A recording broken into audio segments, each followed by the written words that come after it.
దొంగలు దొంగలు ఊళ్ళు పంచుకోవడం అంటే ఇదేనేమో. ఎందుకంటే ఇప్పుడు అమెరికా వెళ్ళి వెనిజులాలో ఉన్నటువంటి అధ్యక్షుడిని తీసుకొచ్చి అరెస్ట్ చేసి జైల్లో పెట్టి, రెండో పక్కన ఆళ్ళ దేశానికి సంబంధించినటువంటి ఆస్తి మీద పెత్తనం అంతా తనదేనని చెప్తోంది. కొత్తగా అధ్యక్షురాలిగా ఎన్నికైనట్టు రోడ్రిక్‌కి కూడా వార్నింగ్‌లు ఇచ్చుకొచ్చాడు ట్రంప్. మీ దగ్గర ఆయిల్ దగ్గర నుంచి అన్నీ మాయే, మేము చెప్పినట్టే నడవాలన్నటువంటి ఒక అహంకారపూరితమైనటువంటి ధోరణిని కూడా ప్రొజెక్ట్ చేసుకొచ్చాడు. సీన్ కట్ చేస్తే ఇప్పుడు విచిత్రమైనటువంటి పరిస్థితి ఏంటయ్యా అంటే, అమెరికాకి యూరప్ దేశాలు ఇప్పుడు ఒక పక్క నిన్నటిదాకా యూరప్ దేశాలు అమెరికాని నిందిస్తున్నాయి.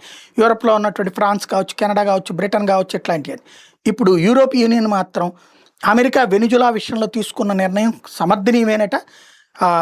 అదే సందర్భంలో వెనిజులాలో వెనిజులా అధ్యక్షుడు మదురో తన ప్రత్యర్థులని జైళ్లలో పెట్టాడు, రాజకీయ పార్టీల నాయకుల్ని.